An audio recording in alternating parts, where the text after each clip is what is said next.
বিশ্বনাথ বাবুর তখন উকিল হিসাবে খুব নামডাক। বিশ্বনাথ বাবু মানে স্বামী বিবেকানন্দর বাবা। তো স্বামী বিবেকানন্দ আপনারা জানেন যে ছোট থেকেই একটু দুর্ধর্ষ টাইপের এবং খুবই চঞ্চল প্রকৃতির ছিল। তো বিশ্বনাথ বাবু যেহেতু বিশাল বড় উকিল ছিল, তো তার বৈঠকখানায় অনেক লোক তার সঙ্গে দেখা করতে আসতো এবং বিভিন্ন কেসের ব্যাপারে চর্চা হতো। তো আগেকার দিনে যখন বিশ্বনাথবাবুর মক্কেলরা আসতো, তখন আলাদা আলাদা জাতের ব্যক্তির জন্য আলাদা আলাদা ধরনের হুঁকো রাখা থাকতো। যেমন ব্রাহ্মণদের জন্য আলাদা হুঁকো, যেমন কায়স্থদের জন্য আলাদা হুঁকো, যেমন শূদ্রদের জন্য আলাদা হুঁকো। এটা একটা জাত রীতি প্রথা ছিল যে ব্রাহ্মণরা অন্যদের হুঁকো ব্যবহার করতো না। তো একদিন হঠাৎই বিশ্বনাথবাবু ওখানে বসে আছে, তো যথারীতি নরেন্দ্রনাথ তো ওই বৈঠকখানায় বসেছিল। তো দেখলো যে রামগোপাল নামে এক দরিদ্র মক্কেল তার বাবার সঙ্গে মানে বিশ্বনাথ বাবুর সঙ্গে দেখা করতে এসছে। তো বসে চর্চা করছে, এমন সময় হঠাৎ বিনয় বাবু নামে এক ধনী ধনাঢ্য ব্যক্তি, যার বিশাল নাম বিশাল প্রতিপত্তি, সে একজন মক্কেল বিশ্বনাথ বাবুর, সেও দেখা করতে এসছে। তো বিশ্বনাথ বাবুর যে চাকর, সে এসে একটা হুঁকো তামাক সাজিয়ে বিনয়বাবুকে এসে দিয়েছে খাতির সম্মানে। বিশ্বনাথবাবুও খুবই আপ্লুতভাবে আপ্যায়ন করছে, আসুন আসুন, বসুন বসুন, এবং হুঁকো দেওয়া আছে। তো এই বিনয়বাবুর হুঁকো খাওয়া দেখে রামগোপালেরও একটু হুঁকো খাওয়ার ইচ্ছা হয়েছে। তো যখন রামগোপাল বাবু তার বিশ্বনাথবাবুর চাকরকে বলছে যে আমার জন্য একটা হুঁকো এনে দাও না হে বাপু, তখন বলছে যে এটা তো বড়লোকদের বা ব্রাহ্মণদের হুঁকো, এটাই তুমি খেতে পারবে না, আমি তোমাকে বাইরে থেকে তোমাদের যে শূদ্রদের হুঁকো সেটা এনে দিচ্ছি, নাহলে এই ব্রাহ্মণদের হুঁকো তুমি ছুঁয়ো না, জাত চলে যাবে। তো বিবেকানন্দ বা নরেন্দ্রনাথের এই কথাটি স্ট্রাইক করে যায় যে জাত চলে যাবে। তো ও সব কিছু দেখে এবং শোনে যে বড়লোকেদের হুঁকো দরিদ্ররা বা গরিবরা খেলে বড়লোকদের জাত চলে যায়, বা ব্রাহ্মণদের হুঁকো কায়স্থ বা শূদ্ররা খেলে জাত চলে যায়। তার মনে এক প্রশ্ন জাগে।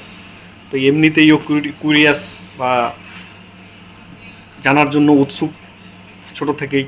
নরেন্দ্রনাথ বিলে যাই বলেন, স্বামী বিবেকানন্দ বড় হয়ে, তো ও সেই কথাটা তার মাথায় ঘুরতে থাকে। তো একদিন সে এসে, যখন কেউ এই বিশ্বনাথ বাবুর চেম্বারে না থাকে, তখন সেই হুঁকোগুলোকে একটা একটা করে মুখে নেয় আর দেখতে থাকে। এমন সময় বিশ্বনাথ বাবু এসে এখানে উপস্থিত হয় এবং দেখে যে বিলো সমস্ত হুঁকোগুলো মুখ লাগিয়ে লাগিয়ে হুঁকো টানছে, কান ধরে কান মলে মলে দেয় এবং তাকে কড়া ভাষা হিসাবে বলে যে তুই কী করছিস এগুলো, এখন থেকে এত ছোট বয়সে হুঁকো খাচ্ছিস। তো বলে বাবা আমি হুঁকো খাচ্ছি না, আমি দেখছি যে জাত কিভাবে যায়। তো বলে এ আবার কি কথা। তো সে সমস্ত ঘটনা বলে যে সেদিন রামগোপাল বাবু আর বিনয়বাবু আপনার চেম্বারে এসেছিল, তা আমাদের চাকর ফোনই বলছিল যে এটা ব্রাহ্মণদের হুঁকো, এই ব্রাহ্মণদের হুঁকো শূদ্রদের খেতে নেই, শূদ্রদের খেলে জাত চলে যাবে। তো আমি সেই লেগেই দেখতে চাইছিলাম যে জাত কিভাবে যায়, জাত জিনিসটা কি। তো এতে বিশ্বনাথ বাবু দেখে খুব হাসে এবং খুশি হয় ছেলের এইসব কিউরিওসিটি দেখে, উৎসুকতা দেখে যে জাত কিভাবে যায়। তখন স্বামী বিবেকানন্দকে বিস্তৃতভাবে বিশ্বনাথবাবু বোঝায় যে এই জাত প্রথাটি এসছে কোথা থেকে, বা জাত প্রথাটি কেমনভাবে এসছে, জাতের কি স্বামী বিবেকানন্দ বা বিলেও সব কিছু বুঝতে পারে এবং বলে।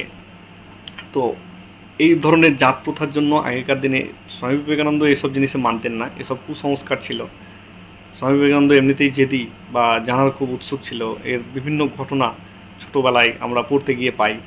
তো এই জাত প্রথাও একটি খুব খারাপ ব্যবস্থা ছিল আগেকার দিনে, কিন্তু এর একটা মিনিংস ছিল, কিন্তু এর ফায়দা আগেকার বড়লোক ব্যক্তিরা উঠিয়েছে।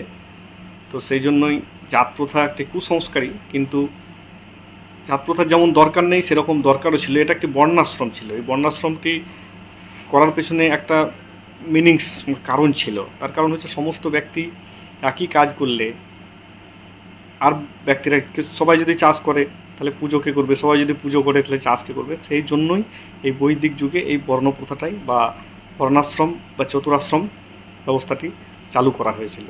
আসলে জাত বলে কিছু নেই, এটা এক একটি আশ্রম। তো এই চতুরাশ্রমে বা চতুর্বর্ণের লোকেরা বিভিন্ন কাজকর্মের সঙ্গে যাতে যুক্ত হয় সেই জন্যই এই ব্যবস্থাগুলো করা ছিল, যে শূদ্র ব্যক্তিরা এই কাজ করবে, যারা চেতনার স্তরে যারা একটু উন্নত, যারা চেতনার দিক থেকে একটু জাগ্রত, তারা এই কাজ করবে। তো সবাই তো আর ইঞ্জিনিয়ার হতে পারে না, সবাই আজকেও এই ধরনের ব্যবস্থা আছে, যেমন সবাই তো ইঞ্জিনিয়ার হতে পারে না, সবাই তো ডাক্তার হতে পারে না, সবাই তো উকিল হতে পারে না। তো সেই জন্য তার পড়াশোনা তো যার যেদিকে ন্যাক বেশি সেই হিসাবে যাত্রা কোনো মানে এর পুত্র ওই হবে এরকম ব্যবস্থা ছিল না। এটা একটা কর্মের ওপর ভিত্তি করেছিল এবং জ্ঞানের ওপর ভিত্তি করেছিল। সেই জিনিসটার ফায়দা অনেকে উঠিয়েছে এবং আজ সবাই বুঝতে পারছে। কিন্তু ব্যাপার হচ্ছে যে জাত প্রথা একটা কুসংস্কারই ছিল। তো আশা করি ভিডিওটি আপনাদের ভালো লাগবে, ভালো লাগলে চ্যানেলটিকে সাবস্ক্রাইব করবেন। আর বিমল চ্যাটার্জিকে আপনাদেরকে নমস্কার, আজকের মতো এখানেই শেষ করছি। ধন্যবাদ বন্ধুরা ভিডিওটি দেখার জন্য।